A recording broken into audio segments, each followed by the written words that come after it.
नमस्कृत्य नरं चैव नरोत्तमं देवीं सरस्वतीं व्यासं ततो जयमुदीरयेत् मोक्षं करोति वाचालं पङ्गुं लङ्घयते गिरिं यत्कृपातमहं वन्दे परमानन्दमाधवं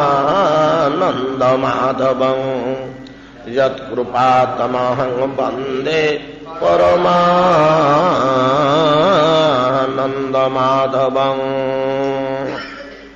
श्रीशुक उवाच इति गोप्यः समायन्त्यः प्रणपन्त्यश्च चित्रधा रुरुदुः सुस्मरं राजन् कृष्ण दर्शनलालसाम् तासां आविरभत शौरी स्मयमान मुखाम्बुजः पीताम्बरधरः स्रग्वी साक्षात् मन्मथ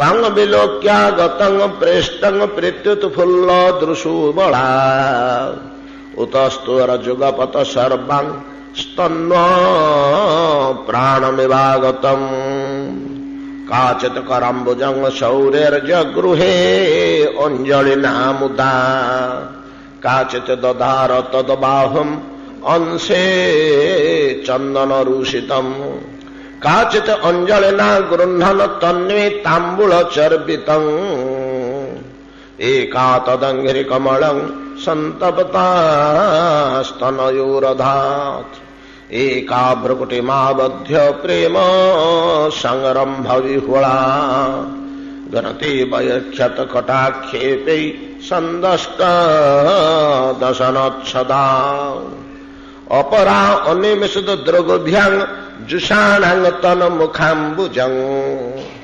आपीतम अपि नातृप्यत सन्तस्तत चरणं यथा। भगवान श्री कृष्ण जहांक लीलाभूमि खेलघर बोली आम विश्व ब्रह्मांड को कहू महान दार्शनिक गण निरंतर निर्णय करुछन्ति स्वयं भगवान परमेश्वर परतत्व ताहांकर क्रीड़ा व्यतिरेक अन्य किछि द्वितीय कार्य नहीं। केवल क्रीड़ा बा रमण गोटे ही कार्य से मत्त रहंती आउ अन्य कौन सी द्वितीय कार्य नहीं।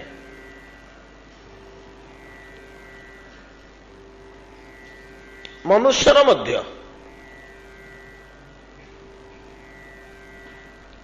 चारोटी ईषणा भितर जो बांधी रही मनुष्य अनंत कर्म कर्तव्य भितर कौन प्रकृति में आमर अनंत कर्तव्य कि आम सकाळु उठिला ठू से जो गला पर्यंत केते जे कार्य करूँ तार ठीक ठिकाना नहीं। छोट बड़ अनेक कर्म करूँ आम जो टिपे रखू प्रत्यह केते सहस्र कार्य करूँ प्रभात गात्रोत्थान पूर्वक सज्जारू मुख धौत भागवत प्रणाम भूस्पर्श दंत धावनादिक कर्म ठू आरंभ करी शज्या को गला पर्यंत छोट बड़ जेते कर्म करूचु आम जदि हिसाब रखू टिपिकी रखू केते सहस्र हो दैनिक एमती जीवन तमाम आम केते कर्म न करुचे छोट बड़ केते कर्म न करुचे प्रत्येक मनुष्य किंतु एते कर्म रु दार्शनिक माने बाछिक बाहर कर नाई एते कर्म करना ମନୁଷ୍ୟ ମାନେ ଏଗୁଡ଼ା ସିନା ଅଯଥା ହିସାବ ରଖିଛନ୍ତି, ଏମାନେ ସବୁ 4ଟି କର୍ମ କରୁଛନ୍ତି, ମାତ୍ର 4ଟି କାର୍ଯ୍ୟ କରୁଛନ୍ତି। ଆମେ ସବୁ ମାତ୍ର 4ଟି କାର୍ଯ୍ୟ କରୁଛେ ଜୀବନ ତମାମ ଭିତରେ, ଆଉ କିଛି କରୁନେ। 4ଟି କାର୍ଯ୍ୟ ସମ୍ପାଦନ ଭିତରେ ଆମର ସମଗ୍ର ଜୀବନ କ'ଣ ପର୍ଯ୍ୟବସିତ ହେଇଯାଉଛି, ସରିଯାଉଛି। ଆଉ ଅଧିକା କାର୍ଯ୍ୟ ଆମର କିଛି ନାହିଁ। ଆମକୁ ତ ଅନନ୍ତ କାର୍ଯ୍ୟ ଭଳିଆ ଲାଗୁଛି, କିନ୍ତୁ ଦାର୍ଶନିକମାନେ କହୁଛନ୍ତି ନାଇଁ, ଆଉ କିଛି କାର୍ଯ୍ୟ ନାହିଁ, ତମେ 4ଟି କାର୍ଯ୍ୟ ହିଁ କରୁଛ, ଆଉ ପଞ୍ଚମ କାର୍ଯ୍ୟ ତ ନାହିଁ। ଆଉ କର୍ମ ତ ଏଇ 4 ଆଉ ପଞ୍ଚମ କର୍ମ ନାହିଁ। ଏଇଟା ଆପଣମାନଙ୍କର ଜଣାଶୁଣା କଥା, ମନେ ପକେଇଦେଲେ ମନେ ପଡ଼ିଯିବ। ଆହାର ନିଦ୍ରା ଭୟ ମୈଥୁନଞ୍ଚ, ଆହାର ନିଦ୍ରା ଭୟ ମୈଥୁନଞ୍ଚ, 4ଟି ମାତ୍ର କର୍ମ କରୁଛ।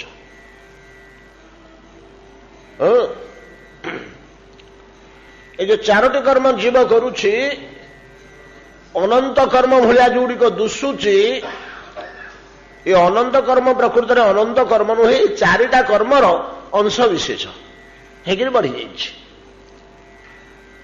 ଆହାର ନିମନ୍ତେ ଗୋଟିଏ କର୍ମ କରୁଛେ ଆମେ, ବେଶୀ କର୍ମ ହଉଛି ଅର୍ଦ୍ଧାଧିକ। ଜୀବନ ସାରା ଆମେ ଯେତେ କାର୍ଯ୍ୟ କରୁଛେ ଏଥିରୁ ଅର୍ଦ୍ଧେକ ପଳଉଛି କେବଳ ଆହାର ପାଇଁ, କି ଅର୍ଦ୍ଧାଧିକ ହେଇଯିବ। ଭୋଜନର ବ୍ୟବସ୍ଥା ନଥିଲେ, ଆହାର ଯଦି ଜୀବର ପ୍ରୟୋଜନ ହଉନଥାନ୍ତା, ତାର ଆହାର ଦରକାର ନାହିଁ, ବିନା ଆହାରରେ ସେ ଚଳିବ। କିମ୍ବା ଏମିତି ଗୋଟିଏ ଲୋକ ହେଲା ଯେ ତାର ଖାଦ୍ୟ ଦରକାର ହଉନି, କିମ୍ବା ଜଣେ ଯୋଗୀ ସେ ଆହାର ବିନା ବଞ୍ଚି ରହିପାରୁଛନ୍ତି, ଏମିତି ଗୋଟିଏ କିଛି ସିଦ୍ଧି ଲାଭ କରିଛନ୍ତି, ତାଙ୍କର ଆହାର ଦରକାର ହଉନି। ଆହାର ଯଦି ଦରକାର ନହେଲା, ବିନା ଆହାରରେ ଯଦି ଜୀବଟି ଚଳିଗଲା, ମଣିଷଟି ଚଳିଗଲା, ତାହେଲେ ତାର ଅଧା କାହିଁକି ବହୁତ କାମ ସେ ଯୋଗୀଙ୍କର କମି ଯାଉଛି, ଆଉ କିଛି ରହୁନି। ଏଗୁଡ଼ିକ ସଂସାରିକ କର୍ମ କଥା କହୁଛି। ଯେତେ ଯାହା କିଛି ଆମେ କରୁଛେ ବେଶୀ ଆହାର ପାଇଁ, ଚାଷବାସଠୁ କଳକାରଖାନାଠୁ, ତ କୂଅ ପୋଖରୀ ଖୋଳାଠୁ ଆରମ୍ଭ କରି ନଦୀ ବନ୍ଧଠୁ ଆରମ୍ଭ କରି ସବୁ କିଛି କେବଳ ଆହାର ନିମନ୍ତେ। ଆହାର ନଥିଲେ ଗୋଟା କିଛି ଦରକାର ହୁଅନ୍ତାନି। ସେମିତିକା ନିଦ୍ରା ନିମନ୍ତେ କେତେ ଗୁଡ଼ିଏ କାର୍ଯ୍ୟ କରୁଛେ, ମୈଥୁନ ନିମନ୍ତେ କେତେ ଗୁଡ଼ିଏ କାର୍ଯ୍ୟ କରୁଛେ, ଆଉ ଭୟରୁ ଆତ୍ମରକ୍ଷା ପାଇଁ କେତେ ଗୁଡ଼ିଏ କାର୍ଯ୍ୟ କରୁଛେ। ଭୟରୁ ଆତ୍ମରକ୍ଷା ପାଇଁ କେତେ ଗୁଡ଼ିଏ କାର୍ଯ୍ୟ କରୁଛେ। କିନ୍ତୁ ଏ ଅନନ୍ତ କାର୍ଯ୍ୟ ପାରମାର୍ଥିକ କୋଉଟା ହେଲେ ନାହିଁ। 4ଟା ପରମାର୍ଥ ପାଇଁ ଗୁଡାକ କୋଉଟା ହେଲେ ନାହିଁ। ଏ ସବୁଗୁଡାକ କେବଳ ସାଂସାରିକ କାର୍ଯ୍ୟ, ମାୟାର ପ୍ରେରଣାରେ ଆମେ ଏଗୁଡାକ କରୁଛେ। ମାୟା ଆମକୁ ଏମିତି ଗୋଟିଏ ଅବସ୍ଥାରେ ଗଢି ଦେଇଛି ଯେ ଆମର ଆହାର ଦରକାର ହଉଛି, ନିଦ୍ରା ଦରକାର ହଉଛି, ଭୟରୁ ଆତ୍ମରକ୍ଷା ଦରକାର ହଉଛି, ଆଉ ମୈଥୁନ ଦରକାର ହଉଛି। ତାପରେ ବୋଲି ଆମେ ନାନା ପ୍ରକାର କର୍ମରେ ବ୍ୟାପିକିରି ରହିଯାଇଛି। ତେଣୁ ଶାସ୍ତ୍ରଗଣ କହିଲେ, ମନୀଷୀ ଗଣ କହିଲେ, ଏ 4ଟି କର୍ମରେ ତମେ ସମଗ୍ର ଜୀବନ ବିତେଇ ଦଉଛ ଯେ ବେଳୁକୁ ବେଳ ବାନ୍ଧି ହେଇଯାଉଛ, ବେଳୁକୁ ବେଳ ବାନ୍ଧି ହେଇଯାଉଛ, ବେଳୁକୁ ବେଳ ବାନ୍ଧି ହେଇଯାଉଛ। ଏ କର୍ମକୁ ଶିଥିଳ କରିବା ପାଇଁ ତମେ କିଛି ଅଳ୍ପ ଅଳ୍ପ ଅଭ୍ୟାସ କରିକିରି ହରି ଭଜନ କର। ଏ ଗୋଟିକ କର୍ମ ହଉଛି ପରମାର୍ଥ କର୍ମ। ସେ ମଧ୍ୟ ବ୍ୟାପକ, ସେ ମଧ୍ୟ ବ୍ୟାପକ। ହରିଭଜନ କର୍ମ ମଧ୍ୟ ଯେମିତି ଆହାର ପାଇଁକି ବ୍ୟାପ ହେଇଗଲା କର୍ମ, ବିଲ ବାଛିବାଠୁ ଆରମ୍ଭ କରିକିରି କୋଡ଼ି ହାଣିବା ପର୍ଯ୍ୟନ୍ତ ଆହାର ପାଇଁକି ଉଦ୍ଦିଷ୍ଟ, ବାସନ ମାଜିବାଠୁ ଆରମ୍ଭ କରି ଚୁଲି ପକେଇବା ପର୍ଯ୍ୟନ୍ତ ଆହାର ପାଇଁ ଉଦ୍ଦିଷ୍ଟ। ଆହାର ନଥିଲେ ଦରକାର ହୁଅନ୍ତାନି, ବିଲ ବାଛିବା ଦରକାର ହୁଅନ୍ତାନି, କି ଚୁଲି ପକେଇବା ଦରକାର ହୁଅନ୍ତାନି। କୋଟି କୋଟି କର୍ମ କେବଳ ଗୋଟିଏ ଆହାର ପାଇଁ ବୋଲି। ସେମିତି ହରିଭଜନ ଗୋଟିଏ କର୍ମ ମଧ୍ୟ ବ୍ୟାପକ ହେଇଯାଇଛି। କାହିଁକି ନା ସଂସାରଟା ତ ଭେଦମୟ, ସଂସାରଟା ଭେଦମୟ ନୁହେଁ କି ଅନନ୍ତ ଭେଦ ହେଇଯାଇଛି। ଏ ସମସ୍ତ ଭେଦ ଯୋଗୁଁ ହରିଭଜନ ମଧ୍ୟ ଭେଦ ହେଇଯାଇଛି। ଜ୍ଞାନ, ଯୋଗ, କର୍ମ, ଭକ୍ତି, ତପସ୍ୟା, ଉପାସନା ଯଜ୍ଞ, ଦାନ, ତୀର୍ଥ, ମନ୍ତ୍ର, ତ୍ୟାଗ, ବୈରାଗ୍ୟ, ଏମିତି ଗୁଡେ ହେଇ ତାର ଅଙ୍ଗ ଅଙ୍ଗ ସବୁ ହେଇଯାଇଛି। ଯୋଗ ମଧ୍ୟ କେତେ ଗୁଡେ, ଆସନ ପକେଇବ, ପ୍ରାଣାୟାମ ଅଭ୍ୟାସ କରିବ, ତ୍ରିସନ୍ଧ୍ୟା ସ୍ନାନ କରିବ, ନାଇଁ କି, ଆହାର ସଂଯମ କରିବ, ବାୟୁ ସଂଯମ କରିବ, ବାକ୍ ସଂଯମ କରିବ, କେତେ ବଡ ସେ ବ୍ୟାପକ। ଜ୍ଞାନ ମଧ୍ୟ ସେମିତି ବ୍ୟାପକ, କିନ୍ତୁ ଗୁଡ଼ିଏ ହେଇଯାଇଛି। କିନ୍ତୁ ମୂଳ କର୍ମଟି ହେଲା କଣ? ହରି ଭଜନ। ତମେ ଯାହା କରୁଛ ଗୁଡା କର, ହରିଭଜନ କହିଲେ ଭଗବାନଙ୍କୁ ସନ୍ତୁଷ୍ଟ କରିବା। ଯାହା ଗୋପାଙ୍ଗନା ମାନେ କରୁଛନ୍ତି, ଖାଲି ଭଗବାନଙ୍କୁ ସୁଖୀ କରିବା, ଏତିକି। ତମେ କୋଉ ବାଟରେ କରୁଛ କର, ହରିଭଜନ ହେଲା। ତ କୋଉ ବାଟରେ କରୁଛ କର, ଯଦି ଭଗବାନଙ୍କୁ ସୁଖୀ କରିବା ପାଇଁ, ଏବଂ ଯୋଉ କର୍ମ କରୁଥିଲେ ମଧ୍ୟ ଯଦି ଲକ୍ଷ୍ୟଟା ରହିଲା ମୋ ପ୍ରଭୁ ସୁଖରେ ରହନ୍ତୁ, ତାଙ୍କ ସୁଖ ନିମନ୍ତେ ମୁଁ କର୍ମ କରୁଛି, ପ୍ରଭୁଙ୍କ ସୁଖ ନିମନ୍ତେ ମୁଁ କର୍ମ କରୁଛି, ଏତିକି ଯଦି ଲକ୍ଷ୍ୟ ଉଦ୍ଦେଶ୍ୟ ରହିଲା, କର୍ମଟା ଯାହା ହେଲେ ମଧ୍ୟ ତାହା ହରିଭଜନ। ପ୍ରଭୁଙ୍କ ସୁଖ ନିମନ୍ତେ ଚୋରି କଲେ ମଧ୍ୟ ତାହା ହରିଭଜନର ଅନ୍ତର୍ଗତ, କେବଳ ନୁହେଁ ପରମ ଧର୍ମ, ପରମ ଧର୍ମ ରୂପେ ପରିଗଣିତ ହେବ। ଚୋରି କରିବାର ଉଦ୍ଦେଶ୍ୟଟି ଯଦି ଥିବ ଓ ପ୍ରଭୁଙ୍କୁ ସୁଖୀ କରିବି ଓ ପ୍ରଭୁ ଏଥିରେ ସୁଖ ପାଇବେ, ହରି ସନ୍ତୋଷଣ, ହରି ସନ୍ତୋଷଣ ହିଁ ପ୍ରକୃତ ଧର୍ମ। ଏ ଧର୍ମକୁ ଆସିବା ପୂର୍ବରୁ ଆମେ ହରିଙ୍କୁ ଭୁଲି ଯାଇଥିବାରୁ ହରି ସ୍ମରଣଟି ଆଉ ଲାଗୁଛି। ପ୍ରଥମେ ହରି ସ୍ମରଣ, ସ୍ମରଣଟା ଯେତେବେଳେ ହେଇଗଲା ଆଉ ବିସ୍ମରଣ ହେଲେନି ଆମର ହରି, ତେଣିକି ତାଙ୍କୁ ସନ୍ତୋଷଣ କାର୍ଯ୍ୟରେ ଲାଗି ପଡିବ। ଏ ଗୋଟିକ ହିଁ ଧର୍ମ। ଧର୍ମ କହିଲେ ଗୋଟିଏ ଜିନିଷ, ଭାଗବତ ସନ୍ତୋଷଣ, ହରି ସନ୍ତୋଷଣ ଏକମାତ୍ର ଧର୍ମ। ହରିତୋଷଣ, এই ଉଦ୍ଦେଶ୍ୟଟି ରହି ଆପଣ ଯାହା କର୍ମ କଲେ ମଧ୍ୟ ସେଗୁଡ଼ିକ ସବୁ ଧର୍ମର ଅନ୍ତର୍ଗତ ହେବ। କେବଳ ଧର୍ମ ନୁହଁ, ପରମ ଧର୍ମର ଅନ୍ତର୍ଗତ ହେବ। ପୁରାଣ ମାନଙ୍କରେ ଖୋଜିଲେ ଆମେ ଏମିତି ଅନେକ ଉଦାହରଣ ପାଇବା, ଯୋଉଠି କର୍ମଟି ବାହାରକୁ ଦେଖିବା ପାଇଁ କି ମନ୍ଦ ଦୁଷୁଥିଲେ ମଧ୍ୟ ବିଚାରରେ ହରିସନ୍ତୋଷଣ ମୂଳକ ହେଇଥିବାରୁ ତାର କୁଫଳ କିଛି ଲାଭ ନ ହୋଇ ପରମ ସୁଫଳ ଲାଭ ହେଉଛି। ଏସବୁ ଜିନିଷକୁ ନେଇ ଚୈତନ୍ୟ ଚରିତାମୃତ ଗୋଟେ ପଦ କହୁଛନ୍ତି, ବୈଷ୍ଣବୀର କ୍ରିୟା ମୁଦ୍ରା ବିଜ୍ଞ ନା ବୁଝ। ସାଧାରଣ ଦୃଷ୍ଟିରୁ ଆମେ ବିଚାର କରୁଛେ, ଇଏ କଣ କଲେ ହୋ, ଏମିତି କଲେ, ସେମିତି କଲେ, ସେମିତି କଲେ, ଆମ ଦୃଷ୍ଟିରୁ ଆମେ ଦେଖୁଛେ। ତାର କ୍ରିୟା ମୁଦ୍ରା, ତା କାର୍ଯ୍ୟକଳାପ ଭିତରେ ଯେ ଲୁଚିକିରି ରହିଛି ଭାଗବତ ସନ୍ତୋଷଣ, ସେ କର୍ମାକର୍ମକୁ ବିଚାର କରୁନି। ବେଶୀ ଦୂର କାହିଁକି ଯିବା ମ? କୃଷ୍ଣ କହିଲେ, ଏ ଅର୍ଜୁନ, ତୁମେ ସମସ୍ତଙ୍କୁ ହତ୍ୟା କରିଦେଲେ ଯାଇ ମୁଁ ସୁଖୀ ହେବି? ନାଇଁ ଆଜ୍ଞା, ଆପଣ ମୋର ସାଙ୍ଗଟେ ହେଇକିରି ମତେ ଏମିତି ବୁଦ୍ଧି କଣ ବତଉଛନ୍ତି? ଏ ଭାରତର ସବୁ ଲୋକ ଗୁଡାକୁ ମୁଁ ହତ୍ୟା କରି ପକେଇବି? ତମେ ବୁଝିପାରୁନ ପରା, ଧର୍ମ କଣ ଶୁଣ। ଧର୍ମ ବୁଝେଇଦେଲେ, ମୁଁ କଣ ଦେଖ, ନିଜକୁ ଦେଖେଇଦେଲେ। ପରିଶେଷରେ ଅର୍ଜୁନ କଣ କହିଲେ? ବୁଝିଗଲି ଆଜ୍ଞା, ସବୁ ବୁଝିଗଲି। ସ୍ଥିତୋସ୍ମି ଗତ ସନ୍ଦେହ। ଧର୍ମ କଣ ସେ ବିଷୟ ମୋର ଆଉ କିଛି ସନ୍ଦେହ ନାହିଁ। ସ୍ଥିତୋସ୍ମି ଗତ ସନ୍ଦେହ। କଣ ବୁଝିଲ କହିଲେ, କଣ ଫାଇନାଲ କଲ? କରିଷ୍ୟେ ବଚନଂ ତବ। ନାଇଁ କି, ଏଡ଼େ ବଡ଼ ଜିନିଷ ଶ୍ରୀମଦ୍ ଭଗବତ ଗୀତା। ଇ ଦୁର୍ଲଭ ବସ୍ତୁଟି ଆଉ ଆମେ ବିଶ୍ୱରେ ପାଇବା? କିଡେ ଅନୁଗ୍ରହ କରି କୃଷ୍ଣ କହିଦେଇଛନ୍ତି। ଏ ଦୁର୍ଲଭ ବସ୍ତୁ ଶ୍ରୀମଦ୍ ଭଗବତ ଗୀତା ଆଉ ମିଳିବନି ଏ ବିଶ୍ୱରେ ପ୍ରଳୟ ପର୍ଯ୍ୟନ୍ତ। ଏମିତି ବସ୍ତୁଟିଏ, ୟାର ସମାନ ବସ୍ତୁଟିଏ ଆମେ ଆଉ ପାଇବା ନାହିଁ। କିଛି କିଛି ଏକାଦଶ ସ୍କନ୍ଧ ଯଦିଓ, ତଥାପି ଗୀତା ଭଳିଆ ଏତେ ସ୍ପଷ୍ଟ ନୁହେଁ ଧର୍ମ।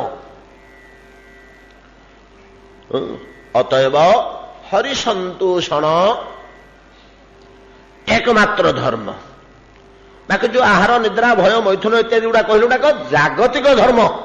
ପ୍ରକୃତରେ ବିଚାର କଲେ ସେଗୁଡାକ ଆତ୍ମାର ଖୋରାକ ନୁହେଁ, ଦେହର ଖୋରାକ। ଦେହଟେ ତ ଅଛି, ଏଟା ଦେହର ଖୋରାକ। ଆହାର ନିଦ୍ରା ଭୟ ମୈଥୁନ, ଆତ୍ମାର ଭୟ ଅଛି କି? ନୈନ ଛିନ୍ଦନ୍ତି ଶସ୍ତ୍ରାଣୀ। ଆତ୍ମା ପାଇଁ ଆହାର ଦରକାର ହଉଛି କି? ନ ଖାଇଲେ ଦୁର୍ବଳ ହେଇଯିବ ଆତ୍ମା। ନିତ୍ୟ ପଦାର୍ଥ ସନାତନ ପଦାର୍ଥ ଅକ୍ଷୟ ଅବ୍ୟୟ ଅଚ୍ୟୁତ ପଦାର୍ଥ ତ ଆତ୍ମା। ଆହାର କଣ ଆବଶ୍ୟକ? ଦେହ ପାଇଁ ହିଁ ଚାରିଟା ଆବଶ୍ୟକ। ଆମେ ଦେହ ଆଉ ଆତ୍ମା ମିଶିକିରି ଦୁଇଟା ଏଠି ଏକ ରହିଯାଇଛେ ତ। ଦେହଟା ପାଇଁକି ଆମର ଦରକାର ହଉଛି ଆହାର ନିଦ୍ରା ଭୟ ମୈଥୁନ ର ଆବଶ୍ୟକତା। କିନ୍ତୁ ଆତ୍ମା ପାଇଁକି ଏଗୁଡ଼ିକ କିଛି ଆବଶ୍ୟକ ନାହିଁ। ଆତ୍ମା ପାଇଁ କଣ ଦରକାର? ଗୋଟିଏ ହରି ସନ୍ତୋଷଣ କର୍ମ କରିଷ୍ୟେ ବଚନମ୍ ତବ। ସମସ୍ତଙ୍କୁ ହତ୍ୟା କରିଦେଲେ ନିର୍ଦ୍ୱନ୍ଦ ଭାବରେ, କିଛି ଆଉ ଚିନ୍ତା କରିବାନି, ଟିକେ ମନରେ କ୍ଷୋଭ ମଧ୍ୟ ନାହିଁ। ବରଂ ଯୁଧିଷ୍ଠିରଙ୍କର ମନରେ କ୍ଷୋଭ ଆସିଲା, ନାଇଁ କି? ଯୁଧିଷ୍ଠିରଙ୍କ ମନରେ କ୍ଷୋଭ ଆସିଲା। ସିଂହାସନରେ ଯେତେବେଳେ ବସିଲେ, ରାଜ ସିଂହାସନରେ, ମନରେ ଚିନ୍ତା କଲେ, ମୁଁ ଯଦି ନାହିଁ କରିଦେଇଥାନ୍ତି, ନାଇଁରେ ଭାଇ ଆମର ରାଜ୍ୟ ଦରକାର ନେଇଛି, ଆମେ ଏମିତି ଚଳିଯିବା। ଦେଖୁ ଦେଖୁ ତ ଜୀବନରୁ ଅର୍ଦ୍ଧାଧିକ ବିତିଗଲାଣି। ଭିକ୍ଷା କରି କରି ବଣର ଫଳମୂଳ ଖାଇ ଆଉ 40-50 ବର୍ଷ ବିତେଇ ଦେଲେ ତ ଯାଏ। ଏ ବିଶ୍ୱଟାକୁ, ଭାରତଟାକୁ କାହିଁକି ଧ୍ୱଂସ କରି ପକେଇବା? ଛାଡ଼, କରିବାନି। ଯୁଧିଷ୍ଠିର ବିଚାରୁଛନ୍ତି, ମାନେ ମୁଁ ଚଣ୍ଡାଳ ଯଦି ଏତକ କରିଦେଇଥାନ୍ତି ବୋଲେ ଏତେ ଲୋକ ନିହତ ହୋଇଯାଇନଥାନ୍ତେ। ଭାରତରେ ଗୋଟିଏ ଯୋଦ୍ଧା ଦୂଷୁନି, ଗୋଟିଏ ବୀର ଦୂଷୁନି, ଗୋଟିଏ ପୁରୁଷ କୋଟି ଦୂଷୁନି। ସବୁତକ ମୁଁ ନିପାତ କରିଦେଲି ମୋ ସ୍ୱାର୍ଥ ପାଇଁ, ସିଂହାସନ ଭୋଗ କରିବି ବୋଲି। ଏ ଗ୍ଲାନିଟା ତାଙ୍କ ମନରେ ପଶିଗଲା। ପଶିଗଲା ଯେ ଅନ୍ନ ଛୁଇଁଦେଲି। ନିରନ୍ତର ଖାଲି ଚିନ୍ତିତ ହେଲେ, ମୁଁ ହିଁ ଭୁଲ କରିଦେଲି, ମୁଁ ହିଁ କଦର୍ଯ୍ୟ କାମ କରିଦେଲି, ମୋ ପାଇଁ ବୋଲି ଏତିକି ହେଇଗଲା, ମୋ ପାଇଁ ବୋଲି ଏତିକି ହେଇଗଲା। କୃଷ୍ଣ ଯୁଧିଷ୍ଠିରଙ୍କୁ ବହୁତ ବୁଝେଇଲେ, ଥାନ୍ତି ତ ବୁଝେଇଲେ। ଯେତେବେଳେ ନ ବୁଝେଇ ପାରିଲେ, ଗୋଟେ ଦିନ ଡାକିଲେ, ଆସ ସମସ୍ତେ ମୋ ସାଥିରେ ଆସ। ଭାଇ ଯୁଧିଷ୍ଠିର ବଡ ଭାଇ ତ, ବଡ ଭାଇର ସମ୍ମାନ ଦିଅନ୍ତିନି କି କୃଷ୍ଣ ଯୁଧିଷ୍ଠିରଙ୍କୁ? ପିତାମହ ଭୀଷ୍ମ ସରଶଯ୍ୟାରେ ସାଇତ, ଆଉ କେତେ ଦିନ ବଞ୍ଚିବେ ଠିକ ଠିକଣା ନାହିଁ। ପ୍ରାଣ ଶକ୍ତି ଧୀରେ ଧୀରେ କ୍ଷୟ ହେଇ ଆସୁଛି। ତାଙ୍କୁ ପଚାର, ତମେ ଠିକ କରିଛ କି ଭୁଲ କରିଛ? ତାଙ୍କୁ ପଚାର, ତମେ ଠିକ କରିଛ କି ଭୁଲ କରିଛ? ତମେ କିଛି ଭୁଲ କରିନ ଯୁଧିଷ୍ଠିର? ପିତାମହ ଭୀଷ୍ମଙ୍କ ପାଖରେ ଯାଇକି ଯେତେବେଳେ ପହଞ୍ଚିଗଲେ, ଶ୍ମଶାନ ଭୂମିରେ, ଯୁଦ୍ଧ ଭୂମିରେ, ସରଶଯ୍ୟାରେ ସାଇତ, କୃଷ୍ଣଙ୍କୁ ଦେଖି ମନେ ମନେ ପ୍ରଣାମ ଟିଏ କଲେ। ଆଉ ଶରୀର କାର୍ଯ୍ୟ କରୁନି ଭୀଷ୍ମଙ୍କର। ଟିକେ ହସିଦେଲେ। ହସି ଦେଇକିରି କହିଲେ,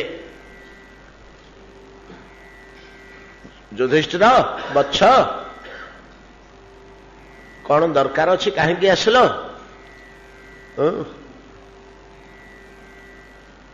ଯୁଧିଷ୍ଠିର କହିଲେ, ପିତାମହ ମୁଁ ବଡ ଭୁଲ କଲି, ମୁଁ ବଡ ଭୁଲ କଲି। ଏ ଭାରତ ବର୍ଷଟାକୁ ମୁଁ ଧ୍ୱଂସ କରିଦେଲି। ଗୋଟିଏ ଯୋଦ୍ଧା କି, ଗୋଟିଏ ବୀର କି, ଗୋଟିଏ ପୁରୁଷ ମାତ୍ର ମଧ୍ୟ ଦେଖିବାକୁ ମିଳୁନି। ମୁଁ ଯଦି ଯୁଦ୍ଧ ନ କରିଥାନ୍ତି, ରାଜ୍ୟଲୋଭ ନ କରିଥାନ୍ତି, କିଛି କ୍ଷୁଣ୍ଣ ହୋଇନଥାନ୍ତା। ମୋର ଭାଇମାନେ ତ ରାଜା ହେଇଥାନ୍ତେ, ମୁଁ ଚଳି ଯାଇଥାନ୍ତି। ମୋ ସ୍ୱାର୍ଥ ପାଇଁ ବୋଲି ମୁଁ କେଡ଼େ ବଡ଼ ଅପରାଧ କଲି। ହସିଲେ ଭୀଷ୍ମ। ବୋଲେ ମୁଁ ଭାବିଥିଲି ଆମ କୂଳରେ ତମେ ଜ୍ଞାନୀ ପିଲାଟିଏ ବୋଲି, ତମେ କଣ ମହାମୂର୍ଖ ଭଳିଆ ଆଚରଣ କରୁଛ? ତୁମେ କଣ କିଛି କରିପାରିବ? କିଛି କରିବାର ସାମର୍ଥ୍ୟ ତୁମର ଅଛି? ତମେ କଣଟା କରିଦେଲ? କିଏ ଗୋଟେ ରହି କରଉଛି, ଆମେ ନାଚୁଛେ। ତୁମେ କାହିଁକି ଚିନ୍ତା କରୁଛ ମୁଁ କରିଦେଲି, ମୁଁ କରିଦେଲି? ଗୋଟିଏ ପଦରେ ଯୁଧିଷ୍ଠିରଙ୍କର ଜ୍ଞାନ ପ୍ରକାଶ ହେଇଗଲା। ସହର୍ଷ ହେଇଗଲେ। ବୋଲେ ପିତାମହ, ଏଇଟା ମୋର କେହି ଛଡେଇ ପାରୁନଥିଲେ। ମୋର ଆଉ କେତେ ଗୁଡ଼ିଏ କଥା ପଚାରିବାକୁ ଅଛି, ପଚାରିବି। ପଚାରିଗଲେ ଆଉ କଣ? ଏ ପଚାରୁଛନ୍ତି ଭୀଷ୍ମ କହୁଛନ୍ତି, ଆଉ ଯାହାର ନାମ ମହାଭାରତର ଶାନ୍ତି ପର୍ବ, ଦ୍ୱିତୀୟ ଚତୁର୍ବେଦ। ଦ୍ୱିତୀୟ ଚତୁର୍ବେଦ ଖାଲି ବେଦ ନୁହଁ, ଚାରୋଟି ଯାକ ବେଦର ସାର ଚିକୁଡାତକ ଏ ଶାନ୍ତି ପର୍ବରେ ଭୀଷ୍ମଙ୍କ ମୁହଁରେ। ଲୋକଟା ସରଶଯ୍ୟାରେ ଶୋଇଛି। ଅନ୍ତିମକୁ କହିଲେ, और युधिष्ठिर बुझिपार से केमिति कौशल सब काम कराऊची तम हाथ में भारत वर्ष को मरई देला शेषकू मोर अंतिम समय मते केमिति प्रतिष्ठित करदेव भारत में मो पार्टी कहगला कौशल कर भारत वर्ष निरंतर मोर भूरी प्रशंसा करुव विश्व एपरी ज्ञानी विश्व एपरी प्रवक्ता यही तक मत दवाई तार तक कौशल ये सर्वमय कर्ता रूपे शांति पर्व जहाँ अनुभव है अनेक कथा कहुई शांति पर्व अनेक कथा अनंत कथा सार अनुभव है सबू भितर अनुस्यूत होकर भावना रही जे सर्वमय कर्तृत्व सर्वमय कर्ता जने जने ये समस्त कर्म गुड़ाक तार क्रीड़ा व्यतीत आउ कि नुहे मनुष्यर जमी गोटे कर्तव्य हरितोषण कर्म हरितोषण भगवान को संतोषण करने व्यतिरेक आउ कि वास्तव कर्म नाही यही कर्म टी पुष्ट करी ठीक मेंटेन करने आहार निद्रा भय मैथुनर प्रयोजनीयता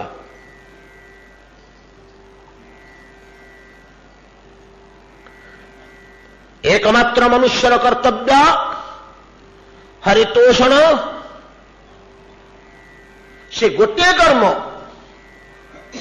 टे चिंता करना हरितोषण कर्म भितर जहा जहा सब आनुषंगिक कर्म रूपे आसी जाउची आपण जिते कथा सतकर्म बोली कहउचंदी सबुडा ता भितर नहीं हरितोषण भितर परोपकार कले हरि संतुष्ट हेबे दुखी दरिद्र सेवा कले भगवान संतुष्ट हेबे ना नहीं जावतीय धर्मानुष्ठान ता भितर पड़े आसुची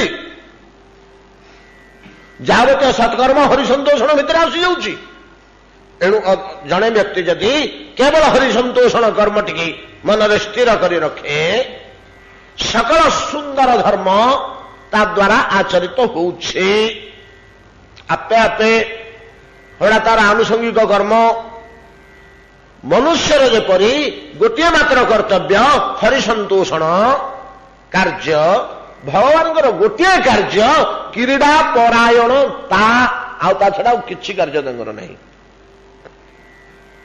किछि कार्य नहीं आई दैहिक देह नहीं भौतिक देह अच्छी कि भगवान तो चिन्मय रूप चिदानंदमय देह तुहारी हेटा को आहार दरकार नहीं हेटा को भय लगे ना तो खंडारे छिड़बनी कि निआरे पोड़बनी आ भयटा कौन अतएव एकमात्र क्रीड़ा छड़ा सो विचार है भगवान ए विश्व कहीं निर्माण कले दार्शनिक माने निज निज मत उपस्थापन करचंदी अंतिम रे सिद्धांत देचंदी भगवान कहीं ए विश्वटा निर्माण करचंदी गोटे लोक गोटे कार्य कले तार किसी कारण तो थिबो प्रत्येक कार्यर पूर्व गोटे कारण अच्छी हई हो कहीं सादस्ता झीर बाहाघर हई हो कहीं कंदा कटा पितामह चलीगले कारणटे तो अच्छी प्रत्येक कार्यर पछरे कारण न थाई कार्य कोठी अच्छी कि संभव नुह कार्य कारण संबंध में भल विश्लेषण करछंती हमर सांख्य दर्शन से निर्णय कर सिद्धांत देछंती जे बिना कारण रे कार्य संभव नुहे कारणटा स्थूल रूप सूक्ष्म रूप कार्यटा स्थूल रूप भगवान जो विश्व निर्माण करछंती तार कारण कौन ये जदि कार्य हुए विशाल विश्व ये जदि कार्य हुए यार कारण कौन भिन्न भिन्न मत रही सुष्टु सुंदर मत गुड़िक होची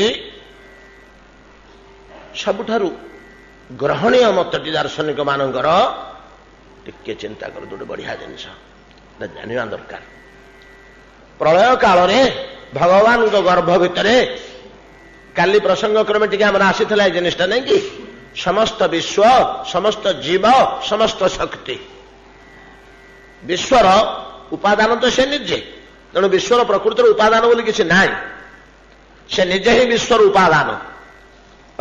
जहा हो ये समस्त विश्व यार कर्म समूह, कर्म फल समूह, आमे जो जन्म कर्म करछे फलटा जदि भोग ही नाही प्रलय हो गला बाकी रही आसंता सृष्टि रे कल्परे हटा भोग हब ना नहीं, ना नहीं, ना आम खुशी होगले जा मोर कर्मफल भोग हो नाला भोग जो पड़ा प्रलय होगा गला। मत 3 लाख टका सुझा पड़ी था बैंक भागीगला गला। सेमती व्यवस्था ना ये भगवान को सृष्टि बड़ विचित्र सृष्टि। कर्म करे फल भोग हो पारे ना बाकी रही प्रलय होगा आसंता कल्प को पुणे आउ थे से कर्मफल आमको भोग करने को हम देश सुरक्षित किछि कम बेसी हेनी उई लगे कि खत हेनी सेमती थी जाज्वल्यमान अवस्था जिते बड़े प्रलय काल भगवान स्वगर्भरे सब विलीन करदे जोग निद्रा रहती निद्रा तुल्य। जोग निद्रा कहले निद्रा तुल्य। जोगी माने समाधित अवस्था जमी रहती निद्रा कह जाए ना जोग निद्रा कह जाए अर्थात तो निद्रा तुल्य निद्रार सामंजस्य जमी भगवान गोपी मान प्रेमटा कामर गोटे सामंजस्य रोचे तुल्य न तु काम गोपी प्रेम काम तुल्य काम नुहे तद्रूप तो भगवान निद्रा प्रलय काल निद्रा नुहे जोग निद्रा अर्थात निद्रा तुल्य गोटे अवस्था। निद्रा होगले आमको जुजु लक्षण आम देह प्रकाश पाइब जोग से लक्षण प्रकाश पाए तो कहुए समाधि बा जोग निद्रा से अवस्था भगवान रहती अर्थात निष्क्रियत निष्कंप कौन सी स्फूर्ति नहीं कौन सी क्रिया नहीं खाली गोटे एक्जिस्टेंस गोटे अस्तित्व को स्वीकार करने छड़ा आउ कि भगवान अच्छी एति केवल गोटे अस्तित्व स्वीकार अच्छी बोले तो क्रिया हो गला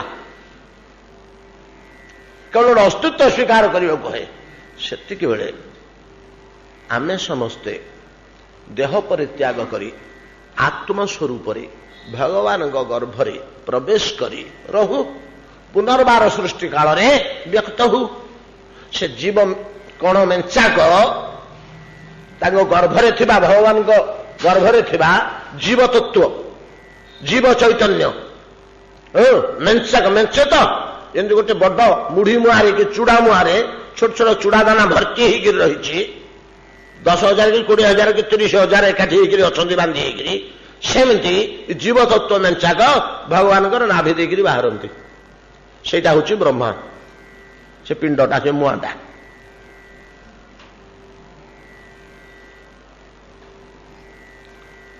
जहा हो एगुड़ाक निर्णय करी बोध करवा टिके कठिन। पुंजीभूत जीव तत्व जो माने नेक्स्ट कल्परे क्रिया करेंगे ये जहा हो छाड़ दिंतु ए जीव गुड़ाक जिते भगवान गर्भगत होते भगवान गर्भगत होते क्या भितर थे भगवान भितर थे भगवान कहले कौन मेड ऑफ व्हाट कौथे तैयारी केवल आनंद तैयारी ना कि अच्छी केवल आनंद तैयारी कही पारती आप सत अच्छी चित्त अच्छी ये दुटा विलीन हो जाए आनंद मिल जाए मिल जाए अच्छी जे तार सत्ता अच्छी जे स्वरूप ना अवस्थित काटी हेनी सत चित्र किंतु आनंद भितर मिशी से आनंदमय हो जाती। चीनी टिके आम नेले कपे क्षीर फेंटी देले कपे क्षीर दिहरे कि अध कपे क्षीर दिहरे चामचे चीनी फेंटी देले गोले गला आम लक्ष्य कलु जे ये भितर चीनी पड़ी ना नाई रे आउ जने आसी देखला ये क्षीर चीनी पड़ी ना नहीं कौन सी बाटे से धरी पारनी ଯେତେ କାଳ ପର୍ଯ୍ୟନ୍ତ ସେ ଜିହ୍ୱାରେ ଟୋପାଟେ ନ ପକେଇଛି ସେ ପର୍ଯ୍ୟନ୍ତ ସେ ଧରି ପାରିବନି ଏଥିରେ ଚିନି ପଡିଛି ନା ନାହିଁ। ହେଲେ ଚିନି ବର୍ତ୍ତମାନ କ୍ଷୀର ଭିତରେ ଅନୁସ୍ୟୁତ ହେଇକରି ଅଛି, ଗୋଟିଏ ଇନ୍ଦ୍ରିୟ ଜିହ୍ୱା କେବଳ ତାକୁ ଧରିପାରିବ, ଆଉ କେହି ଧରିପାରିବେନି। ବର୍ତ୍ତମାନ ଆମେ ସେ କ୍ଷୀର ଟିକକ ନେଲେ, ଗୋଟିଏ ପାଉଁରୁଟିଟିଏ ଥିଲା, ସେ ପାଉଁରୁଟି ଉପରେ ଢାଳିଦେଲେ, ପାଉଁରୁଟି ପିଇଗଲା ସେ କ୍ଷୀର ତକ। ପ୍ଲେଟରେ ଟେବୁଲ ଉପରେ ପାଉଁରୁଟି ଥୁଆ ହେଇଛି, ଜଣେ ଲୋକ ଲକ୍ଷ୍ୟ କରିପାରିବ କି ଆ ଭିତରେ କ୍ଷୀର ଅଛି, କ୍ଷୀର ଭିତରେ ଚିନି ଅଛି। ଚିନି କ୍ଷୀର ଦିଟା ଆଗ ପାଉଁରୁଟିରେ ନାହାନ୍ତି, ପାଉଁରୁଟି ଭିତରେ କେବଳ କ୍ଷୀର ଅଛି, କ୍ଷୀର ଭିତରେ ଚିନି ଅଛି। କଣ ବୁଝିପାରିଲେ ଏଇ କଥାଟାକୁ? ଧରନ୍ତୁ, ଜିହ୍ୱା ସ୍ପର୍ଶ ନ ହେଲା ପର୍ଯ୍ୟନ୍ତ ଏଟା ଜଣା ପଡିବ ନାହିଁ ଯେ କ୍ଷୀର ଓ ଚିନି ପିଇକିରି ରହିଛି ପାଉଁରୁଟିଟା, ଅନ୍ୟ କିଛି ଆବଶ୍ୟକ ନାହିଁ, ତାକୁ ସେମିତି ଖାଇ ହବ। କ୍ଷୀର ଚିନି ଟିକେ ଦେଲନି, ରୁଟିଟା କେମିତି ଖାଇବା? ମାଙ୍କୁ ଆମେ ମାଗିଲେ, ମା କ୍ଷୀର ଚିନି ଟିକେ ଦେଲନି, ଆରେ ଦେଇଦେଇଛି ସେଥିରେ, ତୁ ଖାଉନୁ, ଖାଇଲେ ଜାଣିବୁନି। ଜାଣିପାରୁନେ ଆମେ, ଆମକୁ ଦୁଶ୍ଚି କେବଳ ପାଉଁରୁଟିଟି, କିନ୍ତୁ ତା ଭିତରେ କ୍ଷୀର ଅଛି, କ୍ଷୀର ଭିତରେ ଚିନି ଅଛି। କ୍ଷୀର ଚିନି ଅଲଗା ହେଇକିରି ପାଉଁରୁଟି ଭିତରେ ନାହାନ୍ତି। ଚିନିକି ଗ୍ରହଣ କରିନେଇଛି କ୍ଷୀର, କ୍ଷୀରକୁ ଗ୍ରହଣ, ଚିନି ମିଶା କ୍ଷୀରକୁ ଗ୍ରହଣ କରିନେଇଛି ରୁଟି। ଠିକ ସେଭଳିଆ ଭଗବାନ ଆନନ୍ଦମୟ, କେବଳ ପାଉଁରୁଟି, ସେଥିରେ କ୍ଷୀର ଚିନି ଜଣା ପଡିବନି, କେବଳ ଆନନ୍ଦମୟ। ସେ ଆନନ୍ଦ ଭିତରେ ବିଲୀନ ହେଇଯାଇଛି, କ୍ଷୀରରେ ଚିନି ମିଶିଲା ଭଳିଆ ବିଲୀନ ହେଇଯାଇଛି। ଚିତ୍ ଭିତରେ ବିଲୀନ ହେଇଯାଇଛି ସତ୍। এই অবস্থাটা হচ্ছে প্রলয় অবস্থা। ঈশ্বরর এই অবস্থাটা হচ্ছে প্রলয় অবস্থা। সচ্চিদানন্দ তত্ত্বর এই অবস্থাটা হচ্ছে প্রলয় অবস্থা। যেତେବେଳେ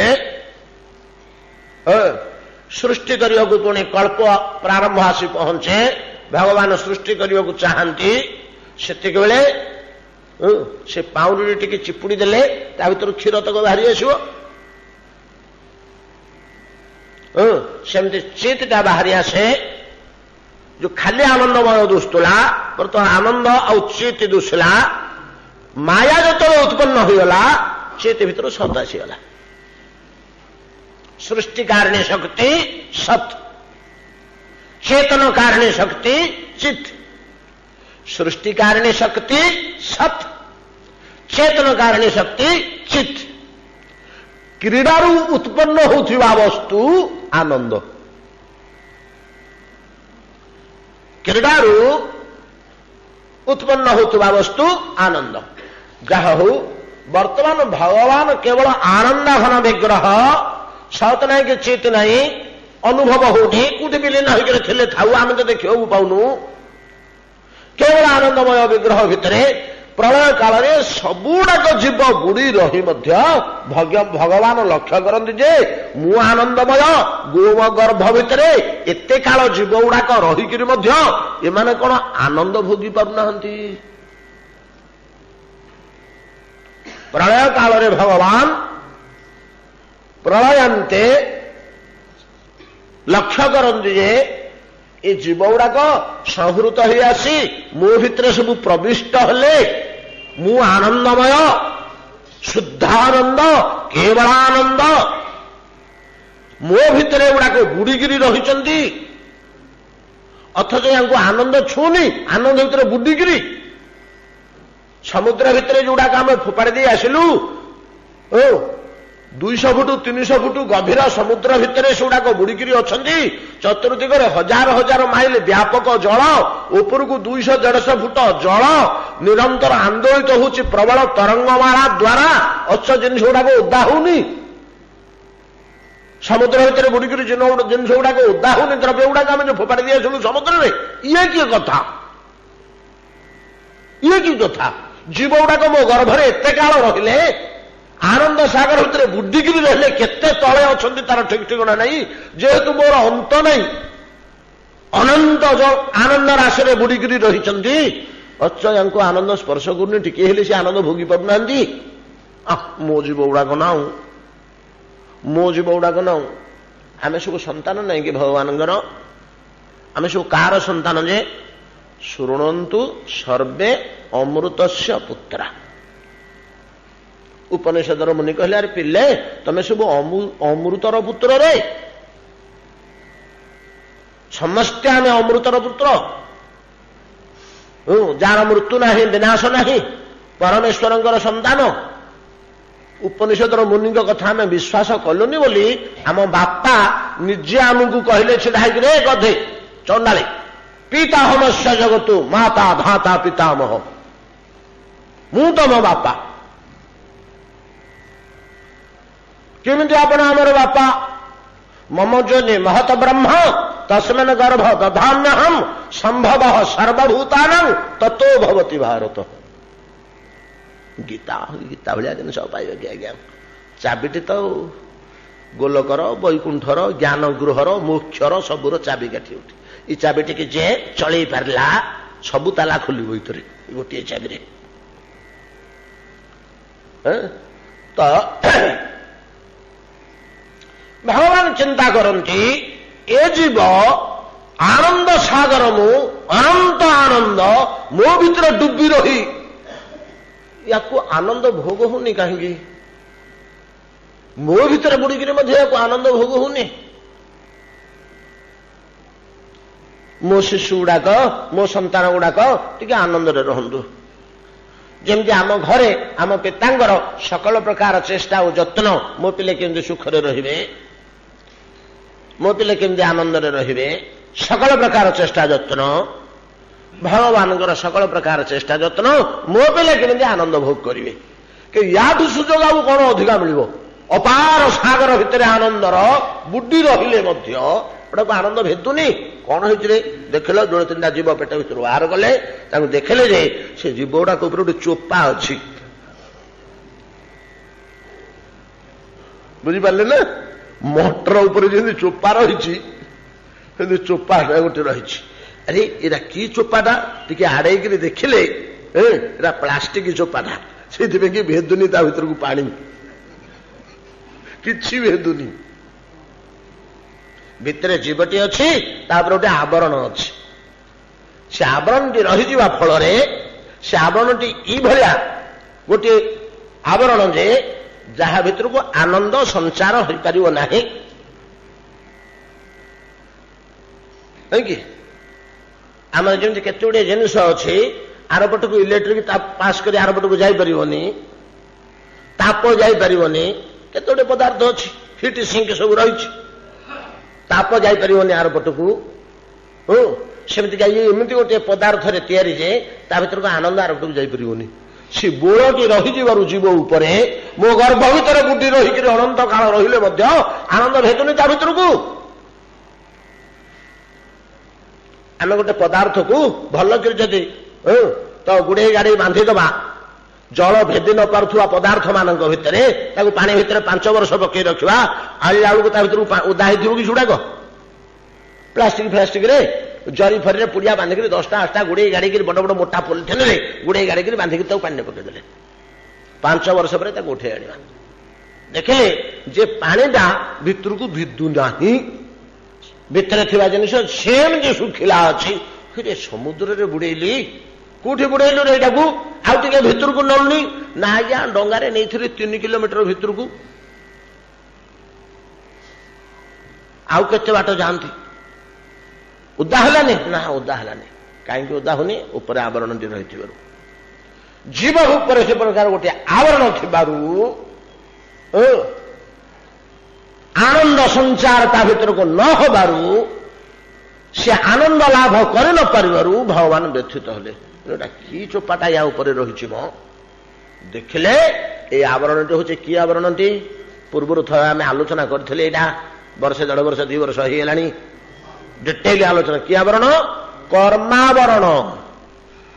ଏ କଳ୍ପରୁ ଆର କଳ୍ପକୁ କର୍ମ ରହୁଛି। କର୍ମାବରଣ। କର୍ମାବରଣ ମୁକ୍ତ ନ ହେଲା ପର୍ଯ୍ୟନ୍ତ ଭେଦ ହଉନି ଆନନ୍ଦ ତା ଭିତରକୁ। ତେଣୁ ଭଗବାନ ଚିନ୍ତା କଲେ, ଏ ଜୀବ କର୍ମାବରଣ ମୁକ୍ତ ହେଇକିରି ମୋ ପାଖକୁ ଆସୁ, କର୍ମାବରଣ ମୁକ୍ତ ହେଇକିରି ମୋ ପାଖକୁ ଆସୁ। ଇଏ କର୍ମାବରଣ ଥାଇ ମୋ ଭିତରେ ବୁଡି ଅନେକ କାଳ ରହିଲେ ମଧ୍ୟ ପ୍ରଳୟ କାଳରେ ୟାକୁ ଆନନ୍ଦ ବୋଧ ହେଲାନି, ସେମିତି ଦୁଃଖୀ ହିଁ ରହିଲା। ଦୁଃଖ ନ ହଉ, ସ୍ୱ ଅବସ୍ଥାରେ ରହିଲା, ଆନନ୍ଦ ଭୋଗ ହେଲାନି ତାର। ୟା ଉପରୁ ଏ ଚୋପାଟା କେମିତି ଛାଡ଼ିବ? ଉପାୟ କଣ? ଉପାୟ କଣ? ସେ ଆବରଣରେ ଛଡ଼େଇବା ନିମନ୍ତେ ଏ ବିଶ୍ୱକୁ ନିର୍ମାଣ କଲେ ଭଗବାନ। ଜୀବକୁ ପଠେଇଲେ, ଯା ଆବରଣ ଛଡ଼େଇକିରି ମୋ ପାଖକୁ ଆ। କେମିତି ଆବରଣ ଛଡ଼ିବ ତାର ଉପାୟ ବେଦରେ ବତେଇଦେଲେ। ବେଦରେ ବତେଇଦେଲେ। ବେଦରେ ବତେଇଦେଲେ। ସେ ବେଦକୁ ବୁଝିପାରିବନି ବୋଲି ନିଜେ ଗୁରୁ ହେଇ ଆସିଲେ, ନିଜେ ବେଦ ହେଇ ଆସିଲେ। ବିଶ୍ୱ ତିଆରି କରିଦେଲେ। ଜୀବକୁ ଆବରଣ ମୁକ୍ତ ହେବା ନିମନ୍ତେ ସମସ୍ତ ବ୍ୟବସ୍ଥା କରିଦେଲେ। ଯାହା ପ୍ରୟୋଜନ, ଏପଟେ ଗୁରୁ ହେଇ ଆସିଲେ, ସେପଟେ ବେଦ ହେଇ ଆସିଲେ। ନାଇଁ କି? ବେଦଟା ଭଗବାନଙ୍କ ଠାରୁ ଭିନ୍ନ ପଦାର୍ଥ କି? ଭଗବାନ ଚିନ୍ମୟ ସ୍ୱରୂପ, ଭଗବାନ ହିଁ ବାଙ୍ଗ୍ମୟ ରୂପ ନେଇଛନ୍ତି ବେଦ। ଚିନ୍ମୟ ରୂପ ଶ୍ରୀହରି, ବାଙ୍ଗ୍ମୟ ରୂପ ବେଦ। ଇଏ ହେଲେ ପରମ ବ୍ରହ୍ମ, ସେ ହେଲେ ଶବ୍ଦ ବ୍ରହ୍ମ। ନା ନାଇଁ? ଏପଟେ ବେଦ ହେଇ ଆସିଲେ। ସେ ବେଦକୁ ଆଚରଣ କେମିତି କରିବାକୁ ହବ, ଆଚରଣ କରି ଶିଖେଇ ଦେବା ପାଇଁ ଆଚାର୍ଯ୍ୟ ରୂପେ ଗୁରୁ ହେଇ ଆସିଲେ। ଜୀବ ଯଦି କର୍ମାବରଣ ମୁକ୍ତ ହେଇଯାଇ ତାଙ୍କ ପାଖରେ ପହଞ୍ଚିଗଲା, ତାହେଲେ ଭଗବଦ୍ ଆନନ୍ଦ ଭୋଗ କରିପାରିବ। ସେଇଥିପାଇଁ ବିଶ୍ୱର ନିର୍ମାଣ ବୋଲି ଦାର୍ଶନିକ ମାନେ ନିର୍ଣ୍ଣୟ କରୁଛନ୍ତି।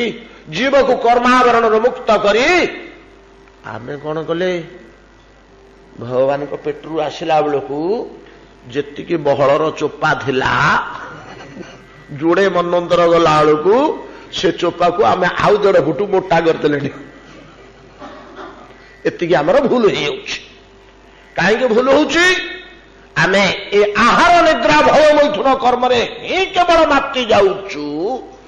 ହରିତୋଷଣ କର୍ମ ଉପରେ ଏତିକିଟା ଆମର ଲକ୍ଷ୍ୟ ରହୁନାହିଁ ବୋଲି ସେ ଆବରଣ ବେଳକୁ ବେଳ ମୋଟା ହେଇ ଯାଉଛି।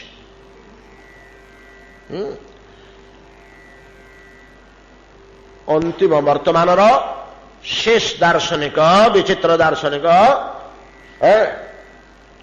ବେଦାନ୍ତାଚାର୍ଯ୍ୟ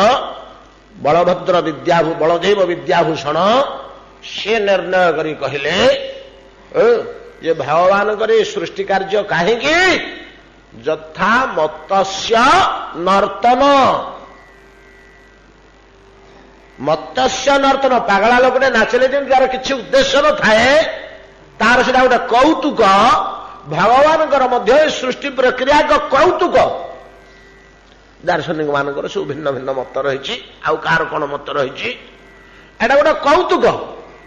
ଆଜ୍ଞା ଏମିତି ଏମିତି କହୁଥିଲେ ନା, ହଁ ସେ କାର୍ଯ୍ୟ ମଧ୍ୟ ସମାଧାନ ହେଇଯାଉଛି। ଯେତେବେଳେ ପାଗଳ ବସିଥିଲା ଉଠିକିରି ଥୋଡ଼େ ନାଚିଗଲା, ସେଆଡ଼େ ପଳେଇଲା, ତାର ନାଚିବାର କୌଣସି ଉଦ୍ଦେଶ୍ୟ ନାହିଁ, କୌଣସି ପରିପାଟି ନାହିଁ, କୌଣସି ଯୋଜନା ନାହିଁ, କୌଣସି ପୂର୍ବ ପ୍ରସ୍ତୁତି ନାହିଁ, କିଛି ନାହିଁ। ବସିଥିଲା ପାଗଳଟା କଣ ମନ ହେଲା ନାଚିଦେଲା, କିନ୍ତୁ ଅନ୍ୟମାନଙ୍କୁ ଆନନ୍ଦ ଦେଲା। ମତ୍ତର ନୃତ୍ୟ, ପାଗଳାର ନାଚ, ସେ ତାର ନାଚି ଦେଇ ପଳେଇଲା, କୁଆଡକୁ ଲକ୍ଷ୍ୟ କରିନି।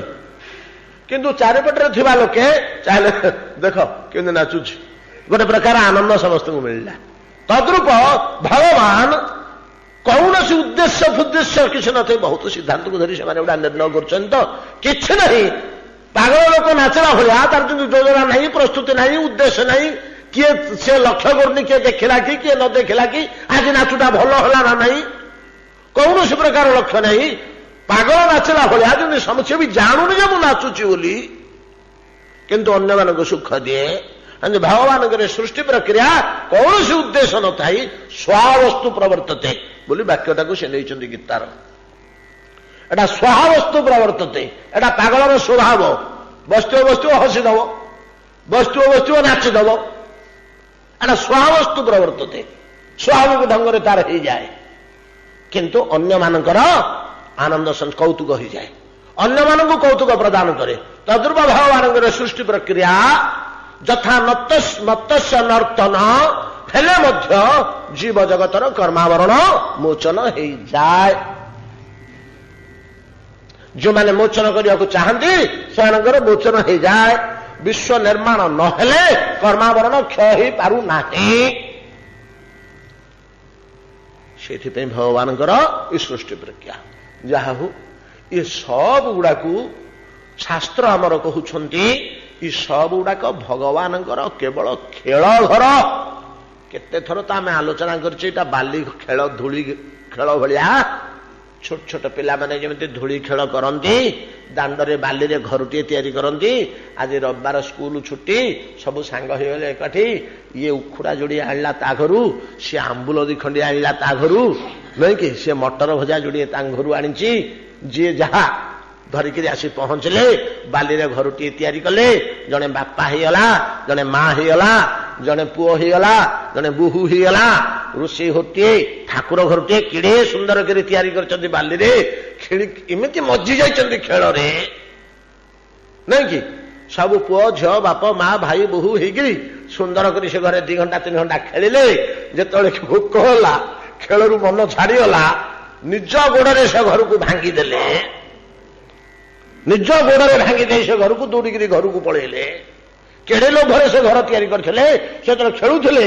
आ गोटे के लोक जदि आसिक भांगी दे था गोटे कांथ तांकर बाली कांथटे संभाली था से पिले से गढ़ी जाई न था कांदिकी चमकई दे था गाँ तू कहीं आम घर भांगिलु समस्ते कह पिला गुड़ा खेलुलु तू गोटे कहीं डिस्टर्ब कर गध समस्ते कही था किंतु से निज पादर जो चूर्ण कर दूसरी से कि आनंद ये लक्ष्य रखु घरुटी गढ़िया बेले शिशु मान जो आनंद ताको भांगिला बेले तार 7 गुण अधिक आनंद जो से उन्माद होकर भांगुंट गढ़ी धूली घर को गोड़े ठीक तद्रूप शिशु मानकर बाली खेल भाया भगवान विश्व निर्माण गढ़िला बेले जमी आनंद या भितर खेलिला बेले सेमती आनंद प्रलय काल चूर्ण कर तत्व गुण आनंद आनंदमयंकर सबुड़ाक क्रीड़ा मात्र क्रीडारू मिले गोटे पदार्थ ताहा आनंद आनंद छड़ा किछि नहीं। से क्रीड़ा मान भितर सर्वशेष क्रीड़ा जो प्रचुर आनंद दोहन हुए, प्रचुर आनंद दोहन हुए। एति आनंद भगवान आउ कुठु पांदनी क्रीड़ा भितर एति आनंद आउ कुठु पांदनी। से आनंदटी हूची रास क्रीड़ा। विक्रीडितं ब्रजवधू भिरिदं च विष्णु व्यापक पुरुषंकर ब्रजवधू मानक सह बधू भावना जुकुता स्वपार्षद बा सिद्ध पुरुष मानकर सह क्रीड़ा। से क्रीड़ा समस्ते खेल पारे भगवान साथी तो से खेलटा समस्ते जानते, से खेलटा समस्ते जानते। जागतिक क्याम व्यापार उन्मत्त जीव से क्रीडाटा केमी जान से विशेष क्रीड़ा ताको शिखा कल्प कल्प लगी से क्रीडारे जो माने कौतुकी उस्ताद से मानक नहीं भगवान जो खेल ताहा ही रास क्रीड़ा। ये क्रीडारे जोड़े जिनिस प्राधान्य रहुछि। गोटे हूँ विच्छेद, गोटे हूँ मिलन। विच्छेद बिना रास क्रीडार मिलनर परितृप्ति पूर्णांग है ना बोली विच्छेदर व्यवस्था रही भितर। ए विच्छेदर प्राधान्य को नहीं भगवान अंतर्धान। वर्तमान आसी यमुना कूल पहुंचते भगवान फेरी समस्त गोपांगना माने उत्फुल्लिता ही उठिचंती। भगवान निकट में समीप आसी मिसी जाइछंती एवं किए की प्रकार भाव भगवान को जाबड़ी धरछंती आम आलोचना करी आसिले। या भितर 2 दल आम देखा पाचे। गोटे दल भगवान निकट को जाई स्पर्श सुखानुभव कले, आउ गोटे दल अभिमानिनी ଦୂରରେ ଛିଡ଼ା ହୋଇଛନ୍ତି, ନିକଟକୁ ଆସୁନାହାନ୍ତି। ଶ୍ୟାମ ତୁମେ ଆସିବ, ଆମେ କେବେ ଯିବୁନି ତୁମ ପାଖକୁ। ମନରେ ଏଇ ଭାବନା, ଆମ ନିକଟକୁ ସେ ଆସିବେ। ଭଗବାନଙ୍କ ଉପରେ କେତେ ବଡ଼ ଅଧିକାର ଆସିଯାଇଛି ହୋଇ ଗୁଡ଼ାକର। ଇଏ କୁସ୍ତରରେ ଯାଇକରି ପହଞ୍ଚିଛନ୍ତି ଯେ ଭଗବାନ ନାମକ ତତ୍ତ୍ୱଟା, ବସ୍ତୁଟା ୟାଙ୍କ ପାଖରେ କେତେ ଅଧୀନ ହେଇଯାଇଛି, ଯେ କେତେ ଅଧୀନ ହେଇଯାଇଛି। ଇଏ ଅଡ଼ି ବସିଛନ୍ତି, ତୁମେ ଆସ, ଲୁଚିକିରି ଥିଲ, ଆସ ମୋ ନିକଟକୁ ତୁମେ ଆସ। ଏଠି ଆମେ ଆସିବନି, ମୋ ନିକଟକୁ ତୁମେ ଆସ। କିନ୍ତୁ ଅପରା ଗୋପୀଗଣ ସେମାନଙ୍କର ଭାବ ଟିକେ ଅଲଗା। ନିଜ ତରଫରୁ ଯାଇ କିଏ ସେ ବାହୁ, କିଏ ସେ ପାଣି, କିଏ ସେ ପାଦ ଧରିକିରି ବସିଛନ୍ତି ଶ୍ରୀକୃଷ୍ଣଙ୍କର। ଅପରା ଜଣଙ୍କୁ ଆମେ ଦେଖିଲେ ସେ କୋପିତ ନୟନରେ ବାଣ ବିଦ୍ଧ କରି କୃଷ୍ଣଙ୍କ ବକ୍ଷ ବିଦୀର୍ଣ୍ଣ କରିଦେବା ଭଙ୍ଗୀରେ ଚାହୁଁଛି, କଠୋର ଦୃଷ୍ଟିରେ। ଘନତୀବ ଐକ୍ଷତ କଟାକ୍ଷ କ୍ଷେପେ, କଟାକ୍ଷେପେ, କଟାକ୍ଷ କ୍ଷେପଣ ଦ୍ୱାରା ଘନତୀବ ବିଦୀର୍ଣ୍ଣ କରିଦେବ ହୃଦୟକୁ, ଏଇଭଳିଆ ଦୃଷ୍ଟିରେ ଚାହୁଁଛି ଜଣେ। ଆଉ ଜଣେ କଣ କରୁଛି ନା ଅପରା ଅନିମିଷିତ ଦୃଗ୍ଭ୍ୟାଂ ଜୁଷାଣାଂ ତତ୍ ମୁଖାମ୍ବୁଜଂ ଆପିତମ ଅପି ନ ତୃପ୍ୟତ। ନୟନକୁ ବିସ୍ଫାରିତ କରି କୃଷ୍ଣ ମୁଖ ସୁଧା, କୃଷ୍ଣ ବଦନାର ବିନ୍ଦବଧୁ ଏତିକି ପାନ କରି ପକଉଛି ଯେ ହଇଲ କେତେ ପିଉଛୁଲ, କେତେ ପିଉଛୁଲ, ନ ତୃପ୍ୟତ, ତୃପ୍ତି ଆସୁନି ତାର, ଆହୁରି ପିଉଛି, ଆହୁରି ପିଉଛି, ଆହୁରି ପିଉଛି। ସୁନ୍ଦର ମୁଖମଣ୍ଡଳକୁ ନୟନ ଦ୍ୱାରା ପାନ କରି ପକଉଛି। ପ୍ରଥମ ଟିକେ ଆମେ ଟୀକାକାର ମାନଙ୍କର ନିର୍ଣ୍ଣୟ ଅନୁସାରେ ଜାଣିଥିଲୁ ଯେ ସାକ୍ଷାତ ନାଇଁ କି କୃଷ୍ଣମୟୀ ଶ୍ରୀ ରାଧିକା, ଯେ କଟାକ୍ଷ ଦ୍ୱାରା କୁପିତ ଦୃଷ୍ଟିରେ ଚାହୁଁଛନ୍ତି। ଆଉ ଦ୍ୱିତୀୟ ଟିକେ ଆମେ ନିର୍ଣ୍ଣୟ କରିଥିଲୁ, ଆମେ ନିର୍ଣ୍ଣୟ କରିନୁ, ଆମେ ଶୁଣିଥିଲୁ ଯେ ଶ୍ରୀ ଲଳିତା, ପ୍ରଥମା ସଖୀ ଶ୍ରୀ ଲଳିତା ଯେ ପାନ କରି ପକାଉଛନ୍ତି। କିଭଳିଆ ସେ ମୁଖାରବିନ୍ଦ ରସ ପାନ କରୁଛନ୍ତି। ସନ୍ତ ତତ୍ ଚରଣମ୍ ଯଥା। ସନ୍ତ କହିଲେ କଣ, କାଲି ଆମେ କିଛିଟା ଆଲୋଚନା କରିଛେ। ସନ୍ତ ତତ୍ ଚରଣମ୍ ଯଥା। ପରବର୍ତ୍ତୀ ଶ୍ଲୋକରେ କହିଲେ ସୁଖଦେବ ଗୋସ୍ୱାମୀ ମହାରାଜ ପରୀକ୍ଷିତ, ତଙ୍କାଚିତ ନେତ୍ରରନ୍ଧ୍ରେଣ ହୃଦି କୃତ୍ୟ ନିମିଲ୍ୟ ଚ ପୁଲକାଙ୍ଗି ଉପଗୁହ୍ୟାସ୍ତେ ଯୋଗୀବାନନ୍ଦ ସମ୍ପ୍ଲୁତା। ଯୋଗୀବାନନ୍ଦ ସମ୍ପ୍ଲୁତା, ଯୋଗୀ ଏବ ଆନନ୍ଦ ସମ୍ପ୍ଲୁତା। ପ୍ଲୁତ ଆର୍ଦ୍ର, ସ୍ନାତ, ସମ୍ପ୍ଲୁତ ସମ୍ପୂର୍ଣ୍ଣ ସ୍ନାତ। କୋଉଥିରେ ସ୍ନାତ ହୋ ନା ଆନନ୍ଦରେ ସ୍ନାତ। ଆନନ୍ଦରେ ଗାଧେଇ ପକେଇବା। ଯେମିତି ବାଲ୍ଟି ବାଲ୍ଟି ପାଣି ଟେକିକିରି ଖରାଦିନେ ଆମେ ଗାଧେଇ ପକଉଛେ, ପ୍ଲୁତ ଆର୍ଦ୍ର ହବା, ବୁଡିଯିବା, ସ୍ନାତ ସ୍ନାନ କରି ପକେଇବା। ସ୍ନାତ, ପ୍ଲୁତ, ସ୍ନାତ, ସମ୍ପ୍ଲୁତ ଅତିମାତ୍ରାରେ ସ୍ନାନ, ବହୁତ ପାଣି ଢାଳି ହଉଛି। କଣ ଢାଳି ହଉଛି? ପାଣି ନା ନାଇଁ ମ, ଆଉ ଆନନ୍ଦ, ବାଲ୍ଟି ବାଲ୍ଟି ଆନନ୍ଦ ଗୁଡାକ ଢାଳି ହେଇଯାଉଛି।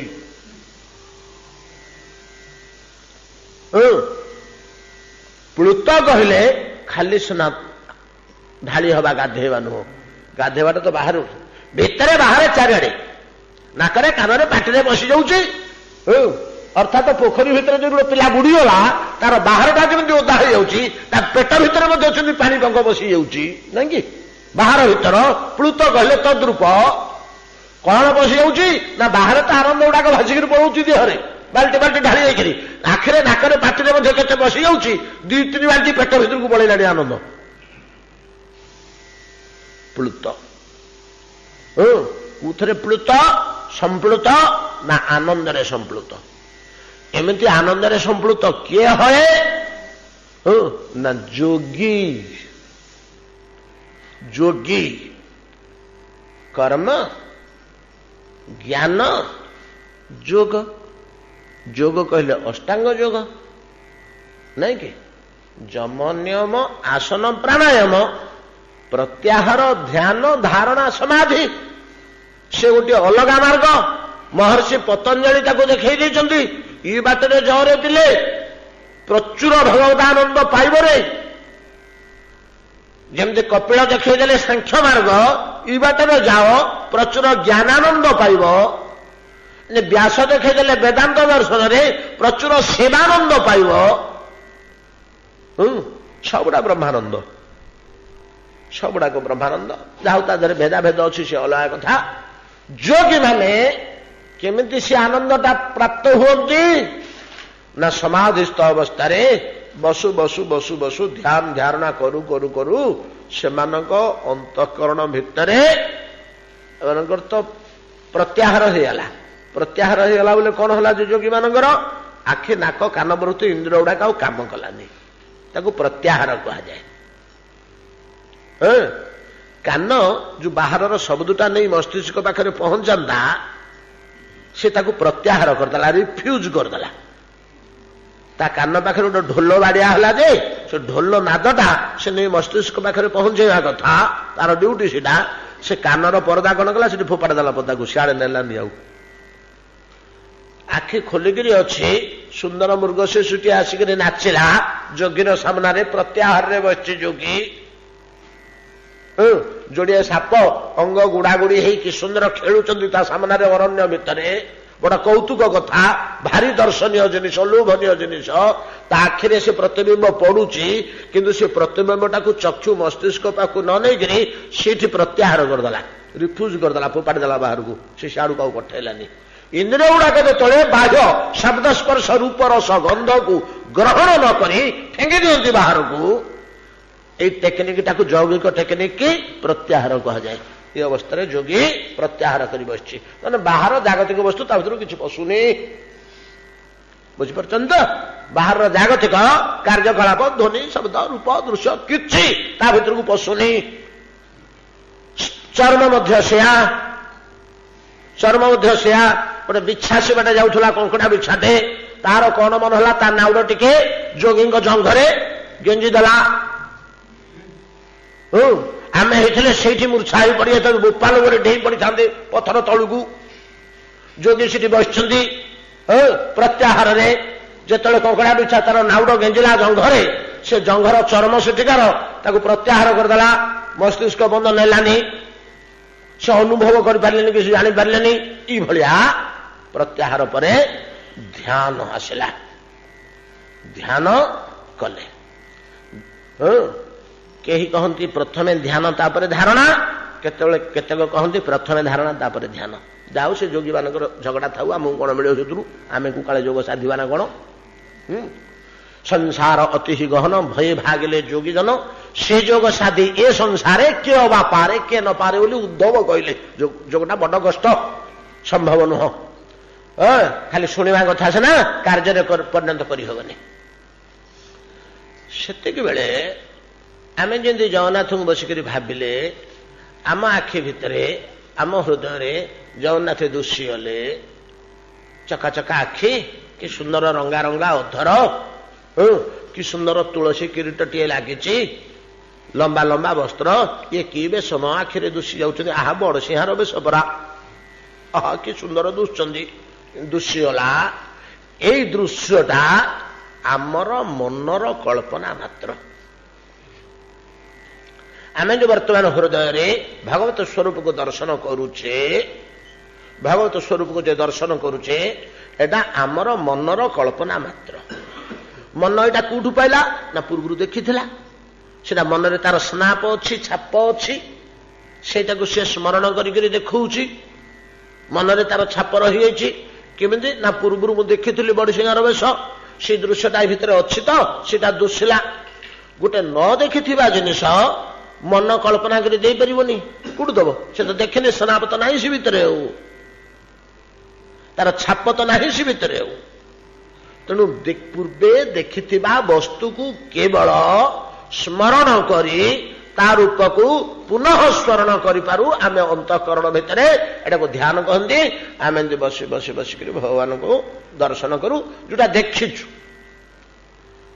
बद्रिकाश्रम बद्रीनाथंकर रूप आमे देखिक आसलु इटी बसिक चिंता कले से मूर्ति दुषी जाऊँगी एडे बड़ लिंग खंडिया पहाड़ भाया केदारेश्वरंकर दुषी जाऊँगी ध्यान कलु ताको कन्याकुमारी दृश्य देखिचु स्मरण कलु न देखि जिनिस ध्यान करहबनी किंतु योगी माने जहा अंतःकरण जो रूप देखती से रूपटा प्रत्याहार पर मन तो एकाग्र हो गला मन तो आ क्रिया कलानी इंद्रिय माने जिनिस जोगेले सिना मन चंचलित हम नहीं कि इंद्रिय माने जिनिस जोगेले सिना मनटा चंचल हम मन तो इंद्रिय माने आ जोगेले जिनिस मन तो फंक्शन करूनी निर्वात दीप शिखा तुल्य रही जाइछि आ गोटे भाषा कहले मन नाई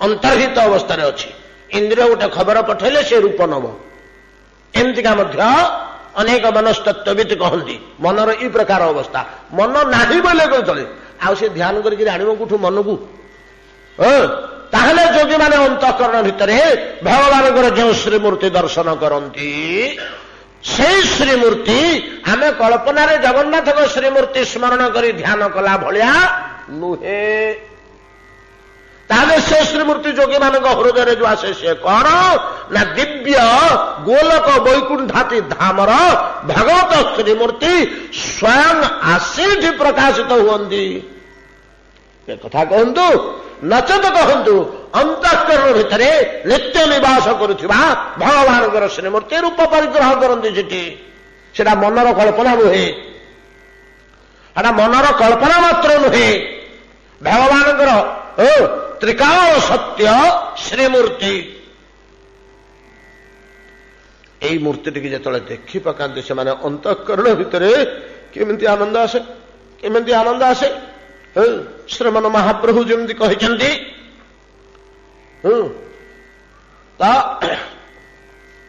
आनंदाबुधि वर्धन प्रतिपद पूर्णामृतास्वादन सर्वात्म स्नपनम परम विजयते सर्वात्म स्नपनम सर्वांग शरीर को गाधे दिए से आनंद भीतर बाहर धौत कर पके ढाली पड़े प्रपात जल पड़ुची आम ता तले छिड़ा हो पड़े आम अवस्था जमी हए आनंद ढाली ही पड़ुची प्रपात भाया ता भीतर स्नात हो जाउची धौत हो जाउची बाहर भीतर भर्ती हो जाउची आनंदाबुधि वर्धन सर्वात्म स्नपन जोगी भलिया आनंद भोग करती केते बेले ध्यान पार है धारणा जो समाधि अवस्था को पढ़ाती सेतिक बेले भगवान नित्य विग्रह न तू कल्पित विग्रह आमे देखला भलिया आमे जो कैलेंडर रे देखिचे कि छवि रे देखिचे कि मंदिर रे देखिचे सेटा हमर मन को आसुची किंतु जोगी मानकर एगुड़िक आसेनी वैकुंठ थिबा श्रीमूर्ति गोलक थिबा श्रीमूर्ति स्वतः से जोगी हृदय प्रकाश पाती से श्रीमूर्ति दर्शन रे जब परमानंद रे आप्लुत हो जाती जोगी जोगी बा नंद संप्लुता जोगी आनंद रे संप्लुत हो गला भलिया तृतीया गोपीटी द्वितीय दलर तृतीया गोपीटी दूर रही एमाने तो कृष्ण निकट को जाऊना ना स्पर्श करूना अभिमान नहीं दूर से छिड़ा होती कृष्ण तुम्हें आम पाखे आसी पहुंचब ये अभिमान से मु केबे जीवेनि तुम पाखु ए अभिमान से मदीयतामयी तुम्हें मोर मो पाख आसबनी आ कौन जीव आम पोषा छेलीटा कि मेढ़ाटा कि गोरुटा आम पाख आसबनी तार से बोली बोलिक आम पाख आसब से जुआड़े जाऊँ बुलू बुलू खाଇବା समय को आसबनी ठीक आम जब फिटाई छाड़देलु तार से बुलुच कहीं मो जंतुटा मु पोषुची ଏଠିକି ଆସିବ ବୁଲିକିରି। ଠିକ ତଦ୍ରୂପ ଏମାନଙ୍କର ଅଭିମାନ ଯେ କୃଷ୍ଣ ଯୁଆଡେ ଗଲେ ମଧ୍ୟ ମୋ ପାଖେ ଆସି ପହଞ୍ଚିବେ। କେତେ ବଡ ଦୃଢ ସମ୍ବନ୍ଧଟେ ରଖିଛନ୍ତି, କେମିତି ପ୍ରୀତିରେ ବାନ୍ଧିକିରି ରଖିଛନ୍ତି ଗୋବିନ୍ଦକୁ। ଆହା, ହିଂସା ହଉଛି ଗୁଡାକୁ ତାଙ୍କର କାର୍ଯ୍ୟକଳାପ ଦେଖିଲେ ମନରେ ହିଂସା ଆସୁଛି। କାହିଁ ଏଡେ ବଡ ଜିନିଷ ପାଇଯାଇଛନ୍ତି ଏମାନେ। ତାଙ୍କାଚିତ ନେତ୍ରରନ୍ଧ୍ରେଣ ହୃଦି କୃତ୍ୟ ନିମିଲ୍ୟଚ ପୁଲକାଙ୍ଗି ଉପଗୁହ୍ୟାସ୍ତେ ଯୋଗୀବାନନ୍ଦ ସମ୍ପ୍ଲୁତା। ତୃତୀୟା ଗୋପିନୀଟି ଏ କିୟତ ଦୂରରେ ଦଣ୍ଡାୟମାନ ରହି କଣ କରିଛି ତ ସୁଖଦେବ ଗୋସ୍ୱାମୀ କହୁଛନ୍ତି ତାଙ୍କୁ ସେହି ଗୋପିନୀ ନେତ୍ରରନ୍ଧ୍ରେଣ ନୟନ ପଥ ଦେଇ ଶ୍ରୀକୃଷ୍ଣଙ୍କର ମୂର୍ତ୍ତିକି ଟାଣି ଆଣି, ଶ୍ରୀକୃଷ୍ଣଙ୍କ ମୂର୍ତ୍ତିକି ନୟନ ପଥ ଦେଇ ଆଣି, କେମିତିକା ମୂର୍ତ୍ତିଟି ଯେ ଆଜି ଆଜିର ମୂର୍ତ୍ତି ଆଉ 10 ବର୍ଷ କାଳର ମୂର୍ତ୍ତି ସମାନ କି? ଆଜି ଯୋଉ ମୂର୍ତ୍ତିରେ କୃଷ୍ଣ ଏଠି ଆବିର୍ଭୂତ ହେଇଛନ୍ତି 10 ବର୍ଷ ହେଲା ଯୋଉ ମୂର୍ତ୍ତିରେ ଲୀଳା କରୁଥିଲେ ଏ ଦୁଇଟା ମୂର୍ତ୍ତି ସମାନ କି? କେତେ ଆଲୋଚନା କରିছে ୟା ଉପରେ ମନେ ପକାନ୍ତୁ। ଆଜିର ମୂର୍ତ୍ତିଟି କଣ? ସାକ୍ଷାତ ମନମଥ ମନମଥ, ସାକ୍ଷାତ ମନମଥ ମନମଥ ମୂର୍ତ୍ତିଟିକି ନେତ୍ରରନ୍ଧ୍ରେଣ ନୟନ ପଥ ଦେଇ ଆଣି ହୃଦୟରେ ଥୋଇ, ତୃତୀୟା ଗୋପିନୀ ନେତ୍ରରନ୍ଧ୍ରେଣ ହୃଦୀକୃତ୍ୟ ହୃଦୟ ଭିତରକୁ ଆଣି ନୟନକୁ ବନ୍ଦ କରିଦେଲା। ଥାଉ ଭିତରେ ଦରଜା ବନ୍ଦ କରିଦେଲା।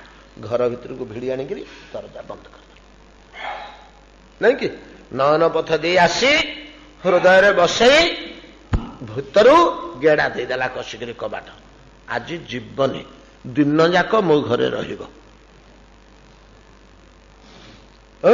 ହୃଦୟ ଭିତରେ ବସେଇ ଯେତେବେଳେ କପାଟ ବନ୍ଦ କରିଦେଲା, ନୟନ କପାଟ ନିମିଲ୍ୟଚ।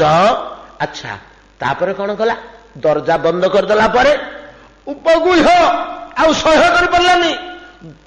ଗଭୀର ଭାବରେ ଗାଢ ଭାବରେ ହୃଦୟରେ ଯାକେ ଧରି ଆଲିଙ୍ଗନ କରି ପକେଇଲା ଗୋବିନ୍ଦ ଶ୍ରୀଅଙ୍ଗକୁ। ଯେମିତି ଆଲିଙ୍ଗନ କରି ପକେଇଛି କି ସୁଖ ତାର ବୋଧ ହେଲା କେଜାଣି। ସର୍ବାଙ୍ଗ ରୁମ ଟାଙ୍କୁରି ଉଠିଲା, ପୁଲକାଙ୍ଗି ସବୁ ରୁମ ଟାଙ୍କୁରିକିରି ଉଠିଛି। ଏ ତୃତୀୟ ଗୋପୀଟିର ଏତେ କଥା କଣ ଆମେ ଜାଣିଥିଲୁ କି? ସୁଖଦେବ ଗୋସ୍ୱାମୀ କହିଲେ ନା, ଗୋସାଇଁ ସୁଖଦେବ ଗୋସାଇଁ ଏ ଗୋପୀଟାର ଏମିତି କଣ ରୁମ ଗୁଡା ଟାଙ୍କୁରି ଟାଙ୍କୁରିକିରି ରହିଛି, ରୁମ ମୂଳ ଗୁଡାକ ମଟର ଭଳିଆ ଫୁଲି ଫୁଲିକିରି ରହିଛି, କେଶ ଗୁଡ଼ିକ ଲୋମ ଗୁଡ଼ିକ ଠିଆ ଠିଆ ହେଇକିରି ଅଛନ୍ତି। ଇଏ କଣ ହେଇଛି ନା, ରହ ସେ ପରମାନନ୍ଦରେ ସମ୍ପୃକ୍ତ ହେଇଯାଇଛି। କି ପରମାନନ୍ଦ ଆଜ୍ଞା? ନା ଯୋଗୀମାନେ ଯେମିତି ହୃଦୟରେ ଭଗବାନଙ୍କ ପାଇଁ ଆନନ୍ଦରେ ସମ୍ପୃକ୍ତ ହେଇଯାନ୍ତି, ତାର ସେମିତି ହେଇଯାଇଛି ରେ। ଯୋଗୀ ସିନା ଆଜ୍ଞା ପାଆନ୍ତି, ଭଗବାନ ଆସି ତାଙ୍କ ହୃଦୟରେ ପ୍ରକାଶ ପାଆନ୍ତି। ଇଏ କୋଉଠୁ ପାଇଲା? ଇଏ ନୟନ ରନ୍ଧ୍ରରେ ସାକ୍ଷାତ ମନମଥ ମନମଥଙ୍କୁ ଆଣି ହୃଦୟ ଗୃହରେ ଭର୍ତ୍ତି କରି ଭିତରୁ ଦରଜା ବନ୍ଦ କରିଦେଇ ଆଉ ସହ୍ୟ କରି ନପାରି ଗାଢ ଆଲିଙ୍ଗନ କରିବା ଫଳରେ ତାର ଶରୀର ଏ ପ୍ରକାର ପୁଲକିତ ହେଇଯାଇଛି। ତାଙ୍କାଚିତ ନେତ୍ରରନ୍ଧ୍ରେଣ ହୃଦୀକୃତ୍ୟ ନିମିଲ୍ୟଚ ପୁଲକାଙ୍ଗି ଉପଗୁହ୍ୟସ୍ତେ, ଉପଗୁହ୍ୟ ଆଲିଙ୍ଗନ, ପୁଲକାଙ୍ଗି ଉପଗୁହ୍ୟସ୍ତେ ଯୋଗୀବାନନ୍ଦ ସମ୍ପ୍ଲୁତା। ଏ ଗୋପୀଟି କିଏ? ଏ ଗୋପୀଟି ବିଶାଖା। ଟୀକାକାର ମାନେ ନିର୍ଣ୍ଣୟ କଲେ ବିଶାଖା। ଗୋପାଳ ତାପିନୀ ସ୍କନ୍ଦ ପୁରାଣ ପ୍ରହ୍ଲାଦ ଖଣ୍ଡରେ କଣ ଏଇଟା ଗୋଟେ ଆସୁଛି। ପ୍ରହ୍ଲାଦ ଖଣ୍ଡ ନେଇ ଆଉ ଗୋଟେ କଣ ସେ ଉପାଖ୍ୟାନଟାର ନାଁ ଅଛି, ଏଥର ପ୍ରହ୍ଲାଦଙ୍କର ସେଟା ସେଥିରେ ଆସୁଛି ସ୍କନ୍ଦ ପୁରାଣର। ମେନ ହେଲା ବିଷ୍ଣୁ ପୁରାଣ। ବିଷ୍ଣୁ ପୁରାଣ ଗୋପାଳ ତାପିନୀ, ବିଷ୍ଣୁ ପୁରାଣ ହେଲା ମୁଖ୍ୟ ପ୍ରଥମ ଆଧାର ଓ ବ୍ରହ୍ମ ବୈବର୍ତ ଇତ୍ୟାଦିରେ ଯାହା ରହିଛି ଟୀକାକାର ମାନେ ଚୟନ କରି ଆଣି ଚତୁର୍ଦିଗରୁ ସଂଗ୍ରହ କରି ଶୈବାଗମ ଭାଗବତ ମାଧ୍ୟମରେ ତାକୁ ବିଶ୍ଳେଷଣ କରି ନିର୍ଣ୍ଣୟ କରି ଥୋଇ ଦେଇ ଯାଇଛନ୍ତି। ଏଇ 7ଟି ମାତ୍ର ଗୋପୀଙ୍କର ଆଚରଣ ଦେଖାଉଛନ୍ତି ଏଠି। କିନ୍ତୁ ସ୍କନ୍ଦ ପୁରାଣରେ କୁହାଯାଇଛି भगवान श्रीकृष्णଙ୍କର गोपी ମାନଙ୍କ ମଧ୍ୟରେ ये 7 जण नुहंती आउ जणे अछंती तांको कथा एठी कुहायनी श्रीमद भागवत 7 जनଙ୍କ କଥା सुखदेव गोस्वामी କହିଛନ୍ତି ଅନ୍ୟାନ୍ୟ पुराण ମାନଙ୍କରେ श्रेष्ठा गोपिनी 8 जनଙ୍କୁ निर्णय କରାହେଇଛି एमाने हेले किए से चंद्रावली शैव्या श्यामला पद्मा शैव्या चारी मद्यतामयी तद्यतामयी मद्यतामयी आहुरी उत्कृष्ट स्तरा